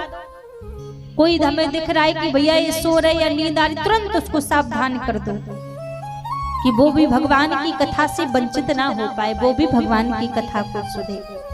तो यहाँ पर धुंधकारी के लिए भगवान के धाम से विमान आया, और धुंधकारी विमान में बैठकर भगवान के परम धाम के लिए गया। सब कहने लगे, धन्यम भागवती वार्ता प्रेत पीड़ा विनाशिनी। धन्य है भागवत की कथा, जो जीवों का तो कल्याण करती ही है। भागवत की कथा तो भूत प्रेतों का भी कल्याण करने वाली है, भूत प्रेतों का भी उद्धार करने वाली है भागवत की कथा। तो यहाँ पर जैसे ही भागवत जी की दिव्य महिमा को सूत जी महाराज ने शौनक ऋषियों को श्रवण कराया। अभी यहाँ पर कल की ही कथा चल रही थी यहाँ तक। फिर यहाँ व्यास जी भागवत के प्रथम स्कंद में मंगलाचरण करते हैं, और प्रथम स्कंद में जो मंगलाचरण करते हैं, उस मंगलाचरण में किसी भी देवी देवता का नाम नहीं लिया। तो फिर किसकी वंदना की, किसका मंगलाचरण किया? 18 पुराणों में एक भागवत महापुराण ही ऐसा ग्रंथ है जिसके मंगलाचरण में किसी देवी देवता का नाम नहीं आया। आज मानो हम कोई दुर्गा मैया के ऊपर कोई किताब लिखे तो उसमें सबसे पहले किसका नाम लिखेंगे? सबसे पहले दुर्गा मैया का नाम लिखेंगे। कोई हम हनुमान जी के ऊपर कोई ग्रंथ लिखें तो सबसे पहले हनुमान जी का नाम लिखा जाएगा। लेकिन एक भागवत महापुराण ऐसा ग्रंथ है जिसके मंगलाचरण में किसी देवी देवता का नाम नहीं लिखा। तो फिर वंदना किसकी की? बड़ा सुंदर व्यास जी ने मंगलाचरण किया। जन्माद्यस्यतो बयादितरतश चारिथे सौभिज्ञा स्वराट तेने ब्रह्म हृदयादि कवि मोहयन्ति यति सूर्या तेजो बारी मृदा यथा विनिमयो यत्रेत्र सजगो मृषा धामिना स्वयं सदा निरस्ति कुहकम् सत्यम परम धीमहि।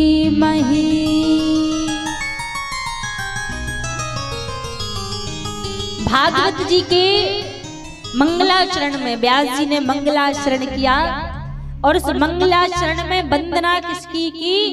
कहा सत्यम परम धीमहि, सत्य की वंदना की। अब किसी ने व्यास जी से पूछा कि आपने इस मंगलाचरण में कौन से सत्य की वंदना की है? तो नाम नहीं बताया, गुण बताए। कहा जन्माधस्य तोन व्याधि तरतस चार्थे सुभिज्ञा सुराट। जिस प्रभु ने इस संसार को जन्म दिया है उस प्रभु की मैंने वंदना की। तो किसी ने पूछ लिया कि वेदों में तो वर्णन है कि हिरण्यगर्भ के द्वारा संसार को बनाया गया, ब्रह्मा जी के द्वारा संसार को बनाया गया, तो क्या आपने ब्रह्मा जी की वंदना की है? व्यास जी बोले ना, तेने ब्रह्म हृदय आदि कवि मोहयंती यत सूर्या। कहा जिस प्रभु ने ब्रह्मा जी को भी बनाया है और केवल मात्र अपने संकल्प से ही ब्रह्मा जी को वेद वेदांतरों का ज्ञान दे दिया। धामना स्वयं सदा निरस्त कुहुकम सत्यम परम धीमहि। सत्य की वंदना की। अब सत्य की वंदना इसलिए भी की है, यदि यहाँ पर भगवान का नाम लिख देते कि कृष्णम परम धीमहि, तो दुनिया के लोग सोचते कि क्या कृष्ण ही सत्य है? राम सत्य नहीं है, शिव सत्य नहीं है, कृष्ण का अकेला नाम लिखा, तो इसलिए कृष्ण का भी नाम नहीं लिखा, क्योंकि राम भी सत्य है, कृष्ण भी सत्य है, शिव भी सत्य है। तो केवल एक शब्द लिखकर, सत्य लिखकर सबका नाम सत्य में ही एक शब्द में सबकी वंदना कर दी। सत्यम परम धीमहि, सत्य की वंदना की। अब यहाँ पर महाराज सूत जी महाराज से शौनक ऋषि प्रश्न करने लगे, कहने लगे भगवान हमारे मन में कुछ प्रश्न हैं और हम चाहते हैं कि आप हमारे उन प्रश्नों का उत्तर दीजिए।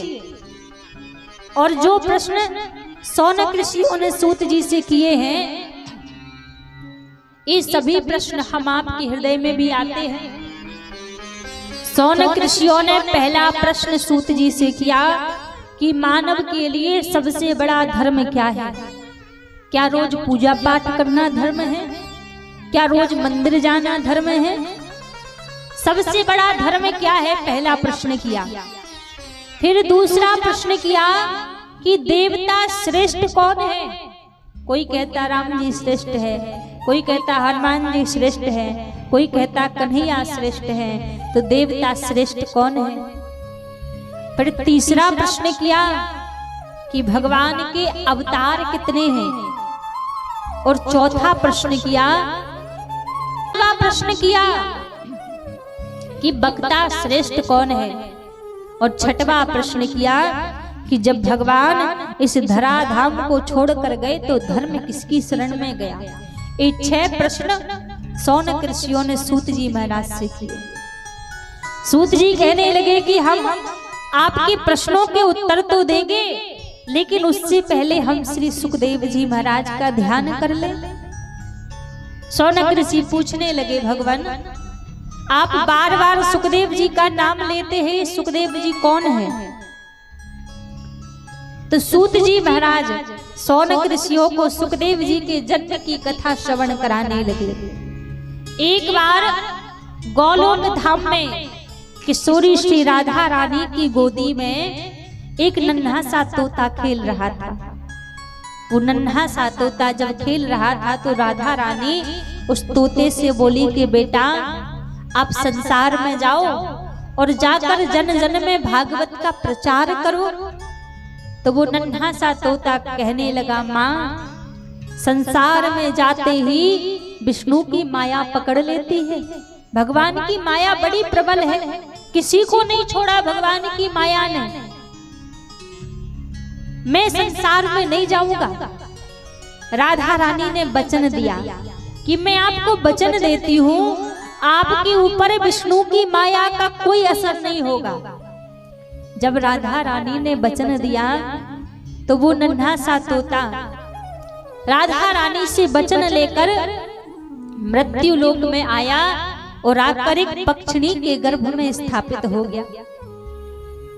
अब एक दिन वही पक्षिणी कैलाश पर्वत से उड़ती हुई जा रही थी, तो उसने वो अपना गर्भस्थ अंडा कैलाश पर्वत पर ही छोड़ दिया।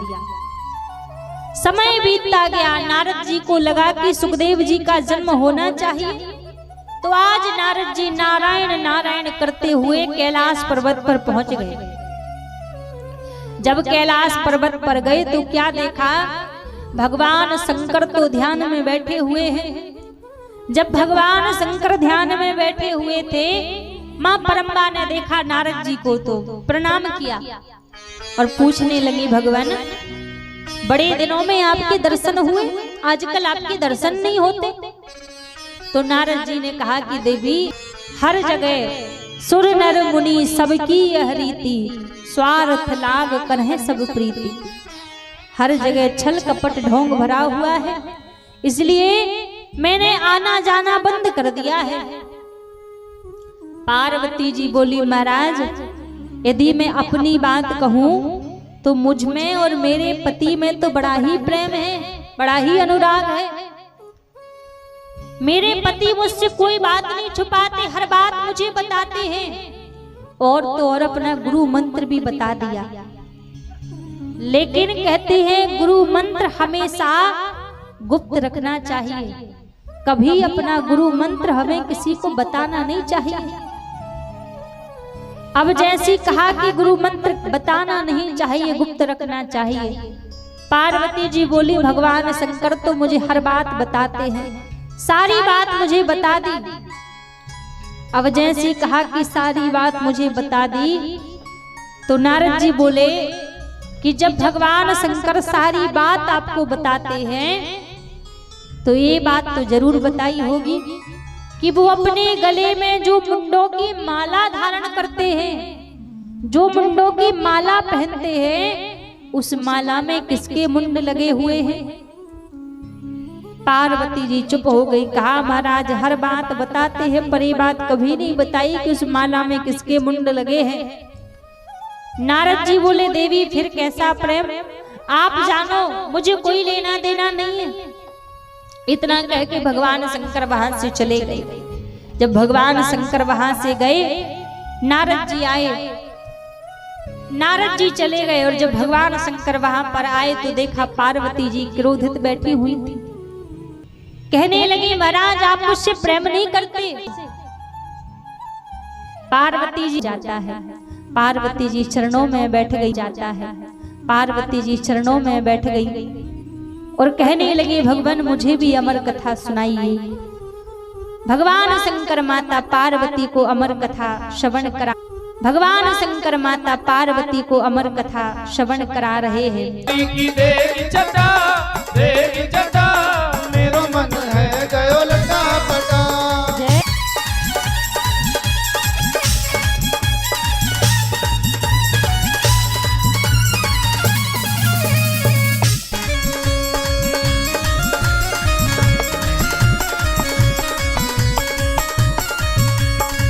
और हम सभी के बीच में बिहारी जी की बड़ी सुंदर झांकी आई हुई है। तो जो भी बिहारी जी का पूजन करना चाहे, जो भी हमारी माताएं बहनें, जो भी दादाजी भैया जी लोग जिनका भाव हो, तो एक एक करके सभी लोग मंच पर आकर बिहारी जी का पूजन कर सकते हैं।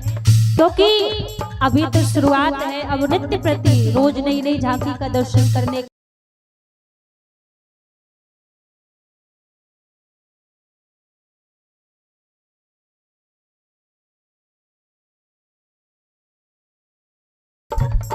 भगवान के मुकुट की महिमा होती है। भैया इसको थोड़ा बढ़ा दीजिए।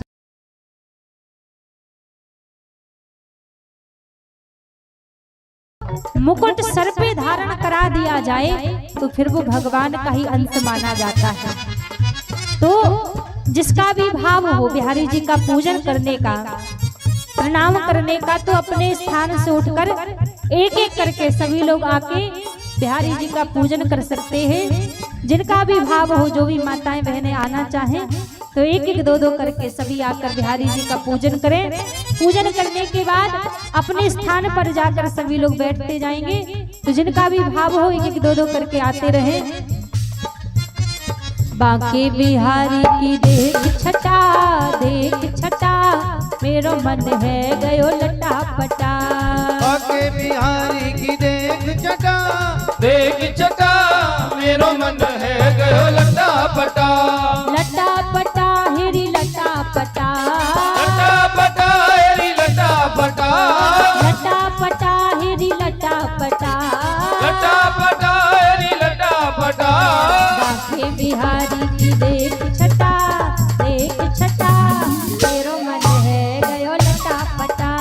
बांके बिहारी की देख चटा मेरो मन है गयो लटा पटा।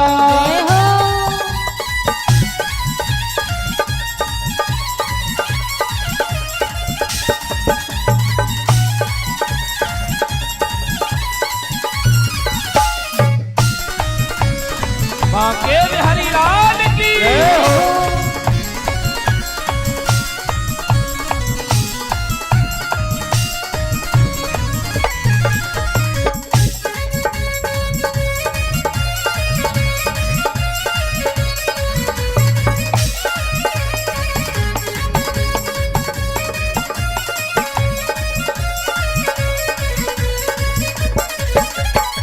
मोर मुकुट श्यामल तन धारी, मोर मुकुट श्यामल तन धारी, मोर मुकुट श्यामल तन धारी, मोर मुकुट श्यामल तन धारी। कर मुरली अधरन सज प्यारी, कर मुरली अधरन सज प्यारी, कर मुरली अधरन सज प्यारी, कर मुरली अधरन सज प्यारी। कांबर में बांधे पीलो पटा मेरो मन है गयो लटा पटा। बांके बिहारी की देख चटा मेरो मन है गयो लटा पटा। बांके बिहारी की देख छटा मेरो मन है गयो लटा पटा। मेरो मन है गयो लटा पटा। जय हो बांके बिहारी लाल की जय हो।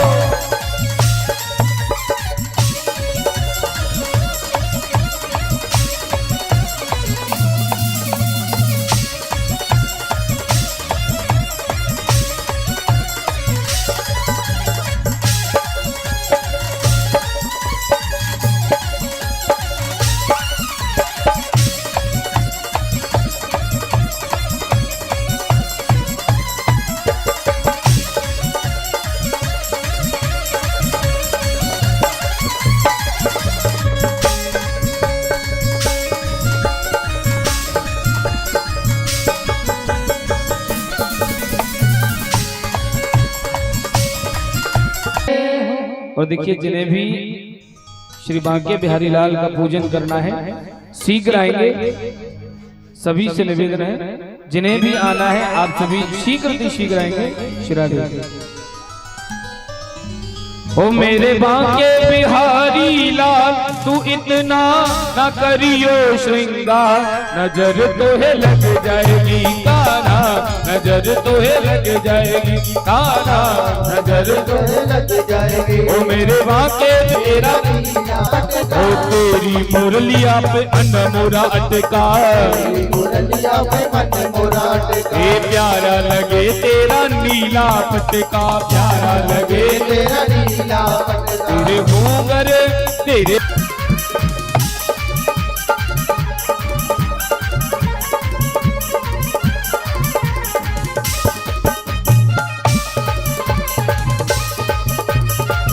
बांके बिहारी लाल की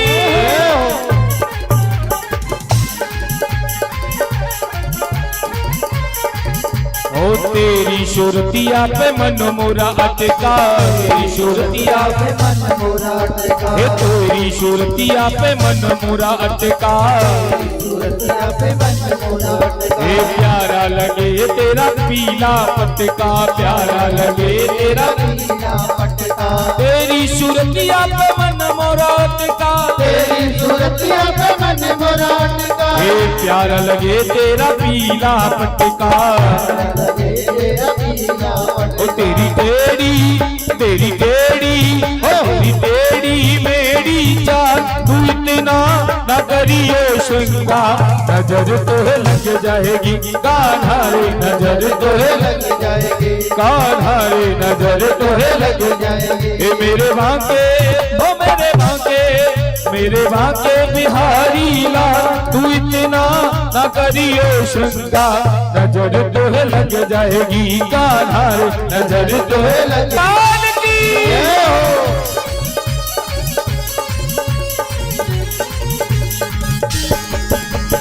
हरि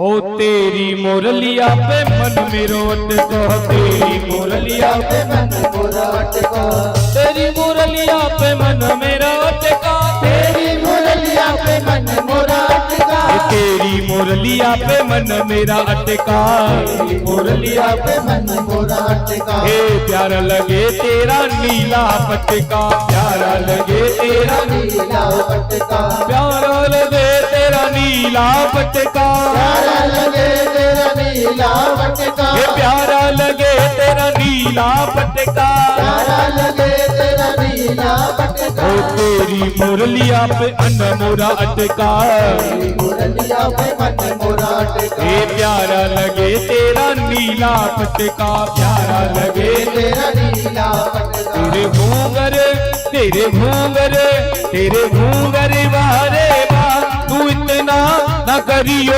श्रृंगार, नजर तोहे लग जाएगी गाढ़ारे, नजर तोहे लग जाएगी गाढ़ारे, नजर तोहे लग जाएगी। ये मेरे बांके बिहारी लाल, तू इतना न करियो श्रृंगार, नजर तोहे लग जाएगी गाढ़ारे, नजर तोहे लग जाएगी। बांके बिहारी लाल की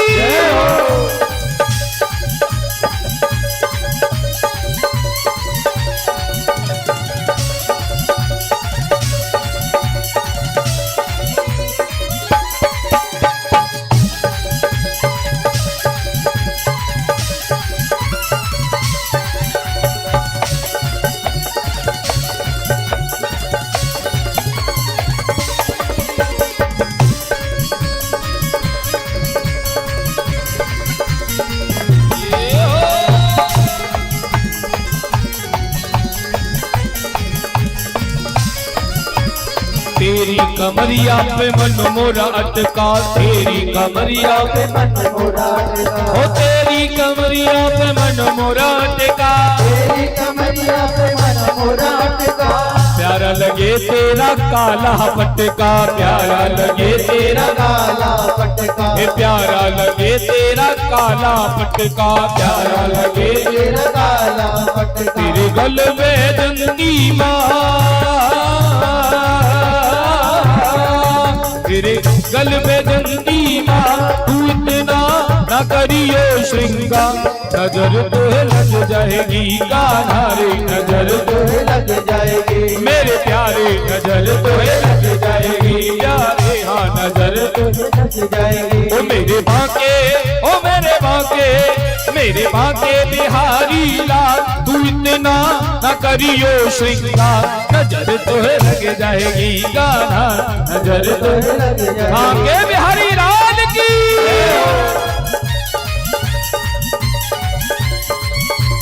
हरी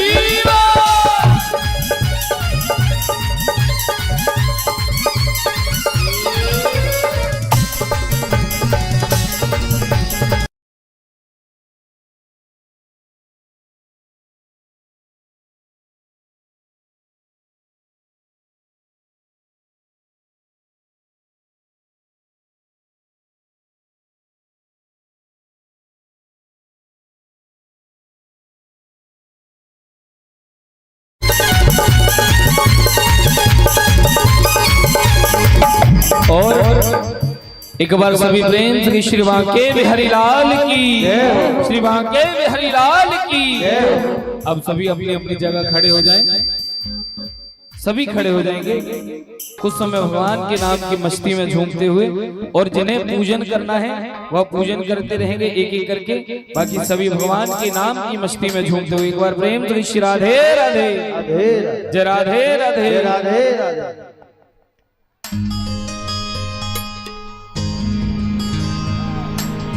और थोड़ा सा पीछे पीछे हो जाए, मेरा निवेदन है।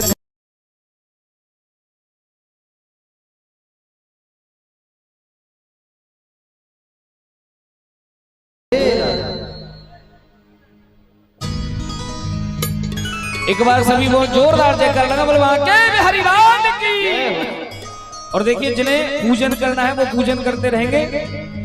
हो मुकुट सिर मोर का मेरे चित चोर का,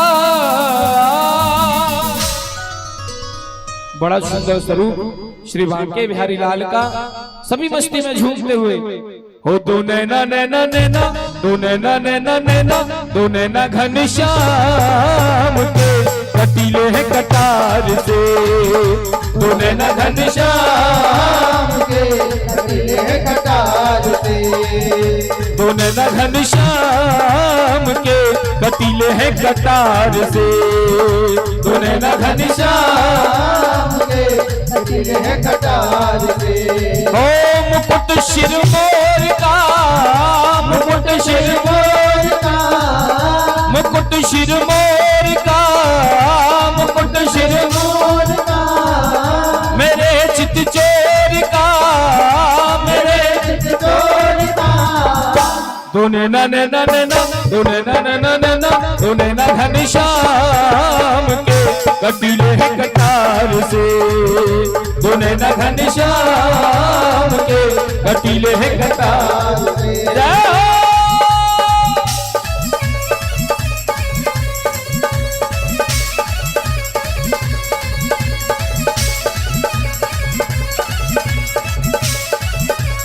बांके बिहारी लाल की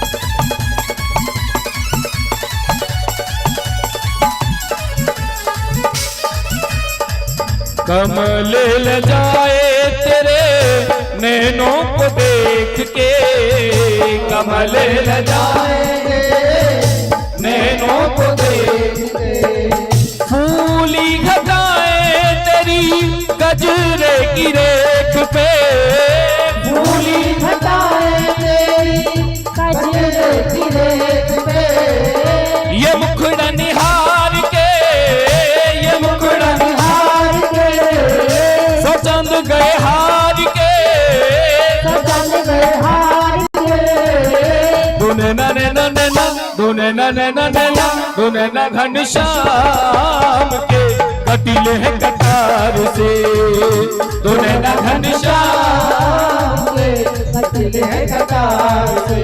ओ मुकुट शिर मोर का, मुकुट शिर मोर का, मेरे चित चोर का, मेरे चित चोर का, दो नैना नैना नैना, दो नैना नैना नैना, दो नैना घनश्याम के कटीले हैं कटार से, दो नैना घनश्याम के कटीले हैं कटार। बांके बिहारी लाल की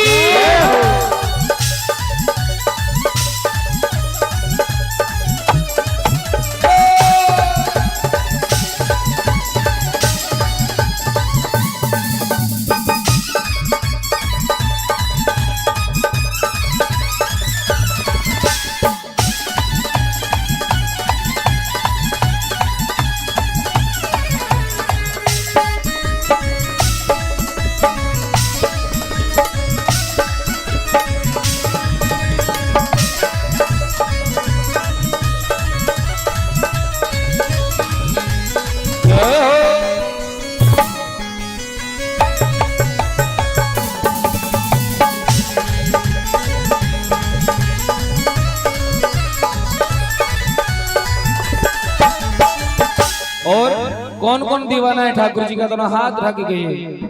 सभी दीवाने प्रेम से शिरार है राधे राधे। ओ मेरा दिल तो दीवाना हो गया मुरली वाले तेरा, मेरा दिल तो दीवाना हो गया मुरली वाले तेरा, मेरा दिल तो दीवाना हो गया मुरली वाले तेरा, मेरा दिल तो दीवाना हो गया मुरली वाले तेरा, ओ मुरली वाले तेरा, मुरली वाले तेरा, कमली वाले तेरा, कमली वाले तेरा, मेरा दिल तो दीवाना हो गया मुरली वाले तेरा, मेरा दिल तो दीवाना हो गया मुरली वाले तेरा। ऐसे नहीं, ऐसा ऐसा लग रहा है यही दीवाने हैं, पीछे नहीं, आप नहीं हो मैया, नहीं है, दोनों हाथ रख के शिवार है रहे। अगर दीवाने हो दोनों हाथ रख मस्ती में, ओ मेरा दिल तो, मेरा दिल तो, मेरा दिल तो दीवाना हो गया, मुरली वाले तेरा, मेरा दिल तो दीवाना हो गया, मुरली वाले तेरा, ओ मुरली वाले तेरा, मुरली वाले तेरा, कमली वाले तेरा, कमली वाले तेरा, इन नजरों का, नजरों का, नजरों का निशाना हो गया, मुरली वाले तेरा, नजरों का निशाना हो गया, बाकी हरि लाल की हरि।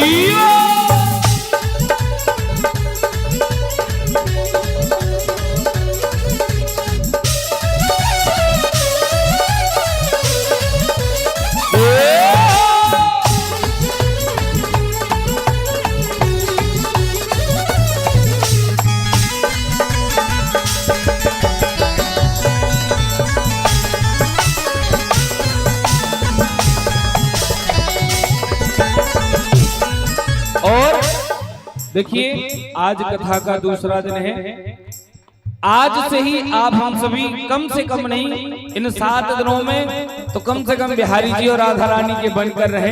दोनों हाथ उठाकर कहिए, ये आज से प्रण लिए, कम से कम नहीं 7 दिन इनमें तो हम बिहारी जी के और राधा रानी के बनकर रहे। हम हाथ उठा कर कहते हम हो गए राधा रानी के, हम हाथ उठा कर कहते हम हो गए राधा रानी के, ओ हम हो गए राधा रानी के, हो गए राधा रानी के, ऊंचे बरसाने वाली के, ऊंचे बरसाने, हाथ लगे, हम हाथ उठा कर कहते हैं हम हो गए राधा रानी के, हम हाथ उठा कर कहते हैं हम हो गए राधा रानी के, ओ हम कल भी राधा रानी के, कल भी राधा रानी के, हम कल भी राधा रानी के, कल भी राधा रानी के, हम आज भी श्यामा प्यारी के, हम आज भी श्यामा प्यारी के, हम झूम झूम कर कहते हैं हम हो गए राधा रानी के, झूम झूम कर कहते हैं हम हो गए राधा रानी के, ओ राधा राधा राधा राधा राधा राधा राधा श्री राधा राधा राधा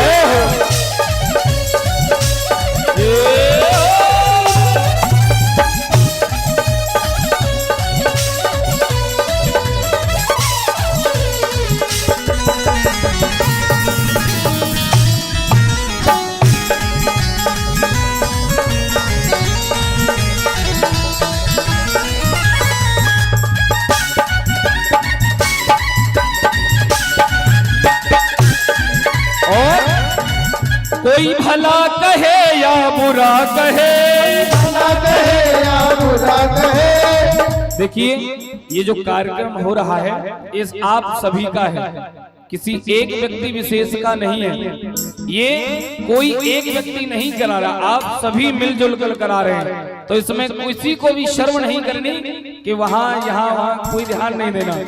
7 दिन मस्ती में झूमते हुए श्री बांके बिहारी लाल के चरणों में मन लगाकर उनकी भक्ति में रम जाइए। सभी कहिए, हो कोई भला कहे या बुरा कहे, भला कहे या बुरा कहे, जो कहता है सो कहता रहे, कहता है सो कहता रहे, कोई भला कहे या बुरा कहे, भला कहे या बुरा कहे, हज कहता है सो कहता रहे, हम झूम झूम गुण गाएंगे हम हो गए राधा रानी के, झूम झूम गुण गाएंगे हम हो गए राधा रानी के,